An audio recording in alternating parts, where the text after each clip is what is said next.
vais introduire M. Guy Bouliane, qui est le président fondateur des éditions Dédicaces en 2009, et il va parler de sa liseuse électronique. Merci. Bonjour mesdames et messieurs. Est-ce que le micro est ouvert? Vous m'entendez? Bon, écoutez, tout d'abord, je vous remercie. On n'est pas beaucoup de personnes, mais on est très heureux de vous recevoir ce soir. On vous remercie d'être venus pour le lancement de notre liseuse numérique. J'aimerais aussi tout d'abord remercier M. Lemierre et son équipe de nous accueillir à l'Artothèque. C'est quelque chose qui nous fait vraiment plaisir et on vous remercie beaucoup. Écoutez, ce soir, on fait le lancement, comme vous le savez, de la liseuse numérique des éditions Dédicaces. Notre maison d'édition, pour ceux qui ne le savent pas, a été créée il y a 3 ans, en 2009. Depuis 2009, on fonctionne, c'est très important de savoir qu'on fonctionne sans aucune subvention. Donc, on fonctionne vraiment par nos propres moyens. On travaille beaucoup avec énergie, avec force et énergie, pour se faire connaître à l'échelle internationale, ce qui se fait pas mal à l'heure où on se parle actuellement. On cherchait depuis longtemps un moyen de diffuser des œuvres de nos auteurs d'une façon novatrice. Depuis la création des éditions Dédicaces, on fait autant des livres papier que des livres au format numérique. On a prévu le coût à l'avance. Donc, on cherchait un moyen. On disait, la création d'une clé USB, parce qu'on aimerait pénétrer le marché des chaînes de magasins, et tout en sortant un peu du milieu des librairies. Donc, on cherchait un moyen de diffuser des œuvres en trouvant un autre créneau que les librairies.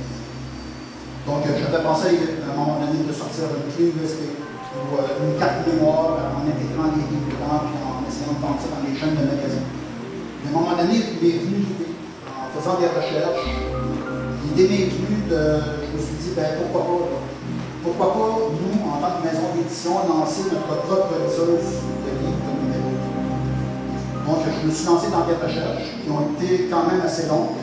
Ça fait 3 ans qu'on existe, donc je peux vous dire qu'il y a presque plus du tiers du temps qui a été pris à la recherche pour la mise en place de ce projet, ce qui se réalise aujourd'hui.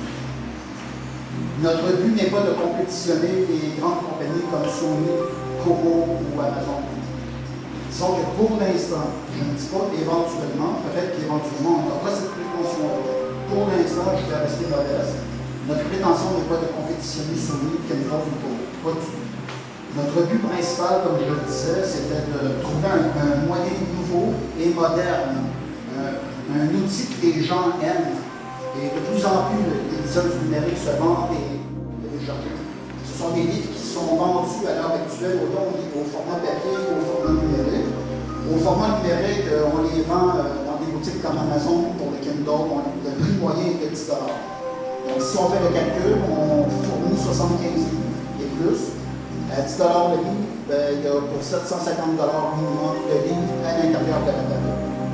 Donc, pour un achat de 160 $, en ayant pour 750 $ de livres à l'intérieur, plus l'appareil multimédia, je crois personnellement, c'est pas parce que c'est mon appareil que je le dis, mais je le verrais moi-même dans une boutique à quelque part, que je me dirais, bon, je pense qu'on va analyser laquelle des machines est préférable de ma autre. Je pense que les éditions Dédicaces, j'aimerais préciser qu'on est membre de la Chambre de commerce française au Canada. Et tout récemment, on est devenu membre de l'Alliance numérique.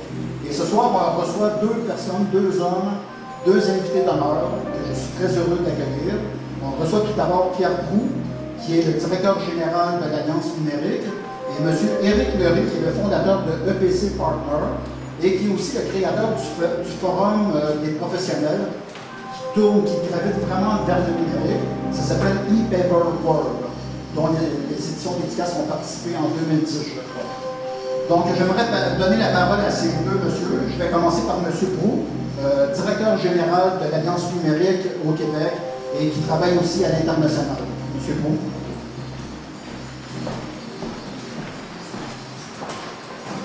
Bien, bonsoir tout le monde. Tout d'abord, je vous dirais félicitations et bravo. parce que c'est le premier critère que j'ai remarqué, moi, c'était la valeur ajoutée qu'il y avait sur votre Deezer comparé, j'en ai parlé un petit peu au préalable, versus le marché, donc c'est un excellent coup. Je vais tout d'abord vous parler un petit peu de l'Alliance numérique pour ceux qui ne connaissent pas l'organisation. C'est une organisation qui existe depuis maintenant plus de 10 ans. L'Alliance a été fondée décembre 2001. Et le but de l'Alliance a toujours été d'aider les entreprises qui développent des contenus numériques, principalement interactifs, mais des contenus numériques, et les aider dans leur commercialisation. Donc, comme l'a dit M. Boulian, nous faisons beaucoup de missions de commercialisation à peu près sur toute la planète. On fait autant la couverture de l'Asie, de l'Europe, des États-Unis, évidemment, le marché d'Amérique du Sud. Donc, on est vraiment partout sur la planète. Nous avons 4 secteurs de prédilection. Tout le monde se tourne. Donc, je compléterai là-dessus en disant, M. Boulian, félicitations. Et longue vie à votre projet parce que c'est un très beau projet. Merci, bonne soirée. Merci beaucoup, M. Roux. Donc, j'aimerais donner la parole maintenant à M. Éric Leray. Je connais M. Éric Leray depuis 2009, c'est-à-dire depuis la création des éditions Dédicaces. Il est le fondateur de EPC Partners et le créateur aussi du forum professionnel ePaperWorld. Donc, M. Leray. Merci. Alors moi je suis venu là pour soutenir Guy parce que c'est un passionné, un émotif et j'aime ça parce que moi je suis aussi un passionné et je m'en suis retrouvé. Il faut savoir que je ne vais jamais dans des salons, je ne vais jamais dans les salons professionnels, mais je ne vais jamais dans des soirées de réseautage. Je suis un homme de communication et de fidélité, mais donc je suis là vraiment spécialement pour Guy parce que j'aime beaucoup ce tempérament. D'abord, je me présente rapidement. Je suis un ancien imprimeur, je suis président de l'association des anciens élèves de l'école estienne depuis 1999. Je suis un apprécié, donc dans l'ancienne tradition de l'imprimerie. Et il y a 20 ans, en 90, j'ai décidé de venir au Québec et j'ai fait toutes mes études pour justement transformer ma vie, c'est-à-dire de passer de traissier à spécialiste des nouvelles technologies et aujourd'hui des liseuses d'électronique et des contenus numériques. Alors en 2009, un peu avant, juste avant, j'ai participé rapidement pour dire que je suis un acteur, mais aussi un observateur. Donc après avoir fait un doctorat et 3 postdocs, j'en ai fait un deuxième très important à la chaire de recherche industrielle québécois sur l'impression et la communication graphique à l'Université de Paris, avec Patrice Mangin, maintenant président de PACTAC. Et à ce moment-là, Patrice m'avait dit que ça serait bien que je fasse de la veille, parce que québécois, je devais travailler sur la gage papier, puis venait de faire faillite. Et donc, il m'a dit qu'il faudrait faire de la veille sur le papier, c'est important. Et là, donc, en janvier 2006, j'avais commencé un peu en décembre, je découvre un super article dans l'actualité qui parle du papier électronique et ses conséquences actuelles et futures. Donc en juin 2007, j'ai créé la première société canadienne, et même en Amérique du Nord, de recherche et développement sur le papier électronique, donc le PC Partners. Je vais juste pour le resituer, donc je rappelle quand même que c'est seulement en octobre 2007 que le premier Kindle est sorti. Donc je me positionne sur ce créneau et à ce moment-là commence la galère. Vraiment la galère. Le numérique, non, parce qu'il faut le dire, ce que tu dis aujourd'hui, c'est très bien, mais c'est ce qu'on vit, enfin tous les acteurs du numérique, je pense que surtout dans les manquera pas. C'est pour ça que l'Alliance numérique est importante pour aider les entrepreneurs comme nous à s'orienter vers un marché qui est non pas un marché du futur, mais un marché actuel.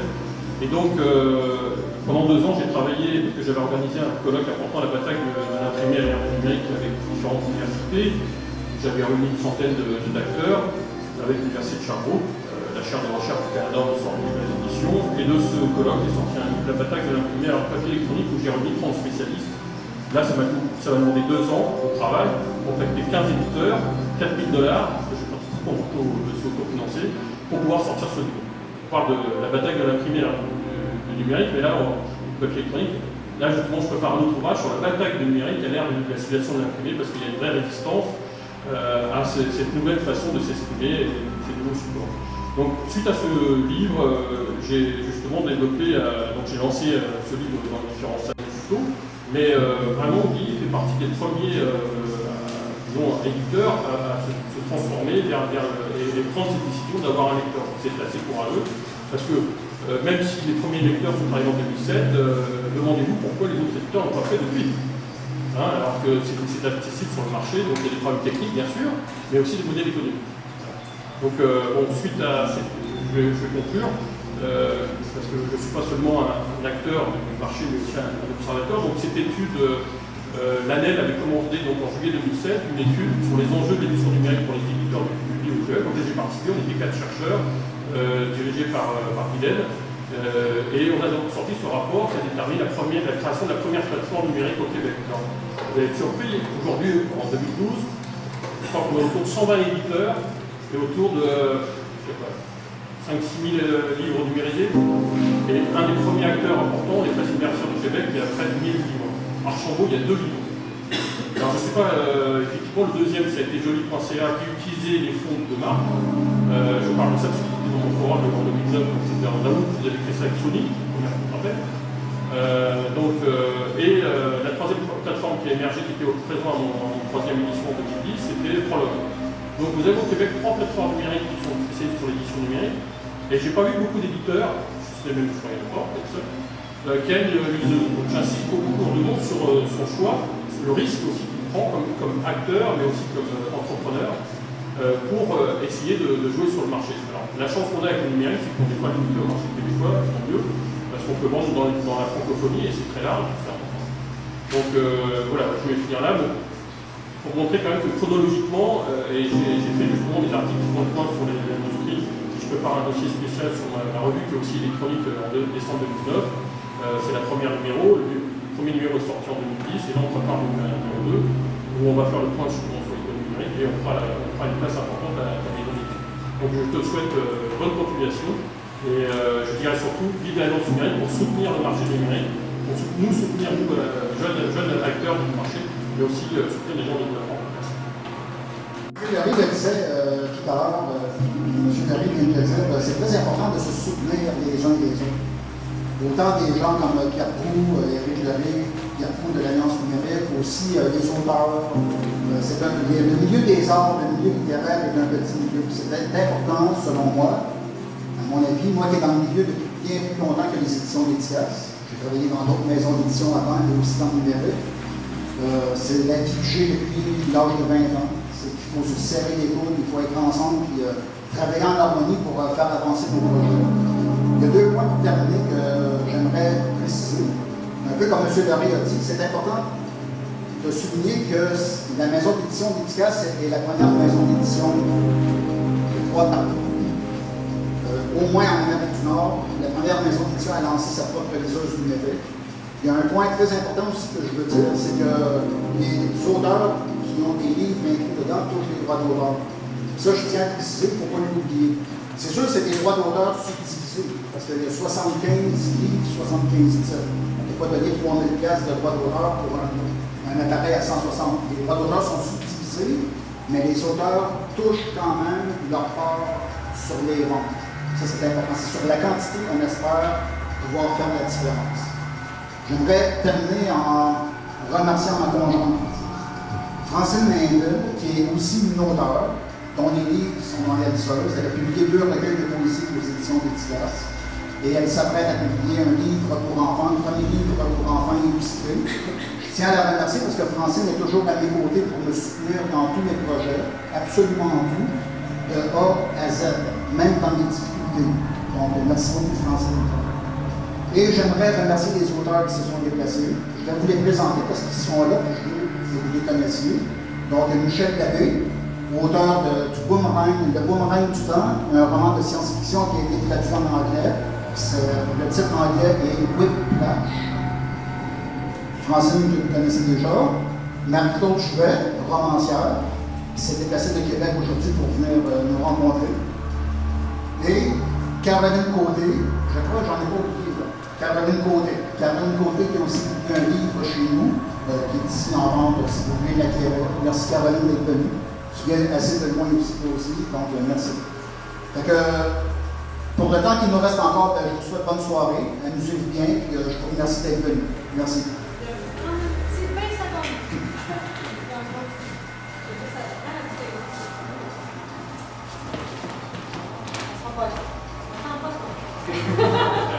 Ben là, ça y est, il m'a présenté.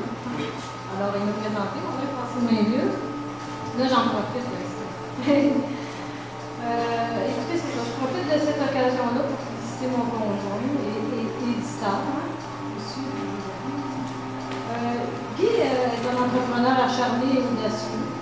Dès l'ouverture de sa maison d'édition, il était enfant en 2009, il a utilisé les technologies modernes afin d'accroître sa visibilité à l'échelle internationale. Autodidacte, c'est sûr que lui, il ne dit pas, mais c'est quelqu'un comme ça, il est autodidacte. Il a mis en œuvre son savoir-faire, donc sans aucune subvention quelconque, comme il l'a mentionné tout à l'heure. Il a franchi quand même les étapes en prenant des risques. Il y a eu certes des hauts et des bas, hein, comme toute entreprise, mais Guy Bouliane n'a jamais baissé les bras. Ça, c'est important. Alors, il a fait un travail d'envergure, il a réussi ses défis, entre autres, celui de mettre sur le marché sa propre liseuse de livres numériques. Alors, il m'a fait plaisir, mon chéri, de remettre un trophée pour souligner tes idées novatrices, tes accomplissements et ta contribution au développement de la culture. Ça, c'est important. Alors, bravo et bonne continuation. Je te remercie. Je ne m'attendais pas à ça. C'est une surprise. Je trouvais que c'était le moment.